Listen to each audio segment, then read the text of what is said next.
بسم اللہ الرحمن الرحیم۔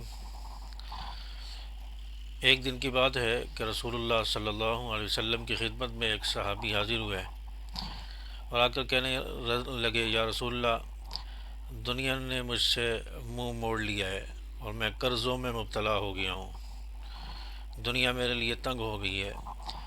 کوئی ایسا عمل، کوئی ایسی تسبیح اور وظیفہ بتائیں کہ جس پر میں عمل کروں، جس کو پڑھوں اور میری دنیا بہتر ہو جائے اور میرے قرضے اتر جائیں اور میں خوشحال ہو جاؤں۔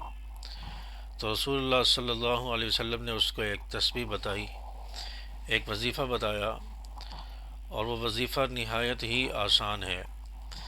اور جو شخص قرض میں مبتلا ہے یا رزق کی تنگی میں مبتلا ہے یا اور کوئی پریشانی ہے رزق کے حوالے سے، وہ شخص اگر اس وظیفے اور اس تسبیح کو اپنا معمول بنا لے تو انشاءاللہ وہ خوشحال ہو جائے گا، اور اس کے قرضوں کی ادائیگی کے بھی اللہ تعالیٰ اسباب پیدا فرما دیں گے۔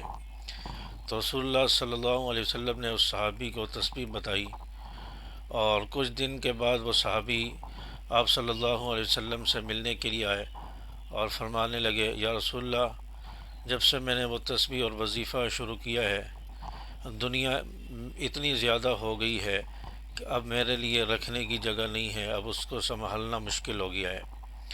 تو وہ تسبیح جو آپ صلی اللہ علیہ وسلم نے بتائی، وہ یہ تسبیح تھی کہ سبحان اللہ و بحمدہ سبحان اللہ العظیم استغفر اللہ، سبحان اللہ و بحمدہ سبحان اللہ العظیم استغفر اللہ۔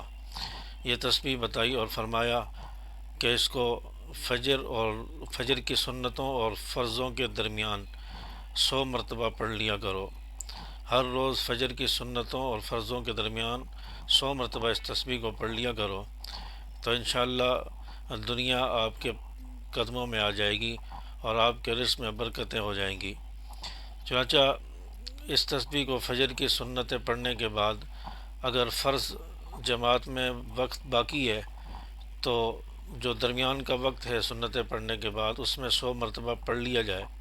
لیکن اگر سنتیں پڑھنے کے بعد فرضوں کے درمیان وقفہ نہیں ہے، بلکہ فرض جماعت کھڑی ہو گئی ہے اور آپ نے سنتیں پڑھی ہیں اور جماعت کھڑی ہے، تو پھر آپ سنتیں پڑھنے کے بعد جماعت میں شامل ہو جائیں۔ فرض جماعت کے ساتھ پڑھنے کے بعد فوراً بعد فرضوں کے پھر اس تسبیح کو 100 مرتبہ پڑھ لیں، تو انشاءاللہ آپ اس تسبیح کا کمال دیکھیں اور اس تسبیح کے فوائد دیکھیں۔ انشاءاللہ آپ کے رزق میں برکت ہوگی اور آپ مجھے دعائیں بھی دیں گے۔ اللہ تبارک و تعالی ہم سب کے پریشانیاں دور فرمائے، رزق کی تنگی دور فرمائے۔ اللہ تعالیٰ آپ تمام دوستوں کو خوشحال زندگی گزارنے کی توفیق عطا فرمائے۔ السلام علیکم ورحمۃ اللہ وبرکاتہ۔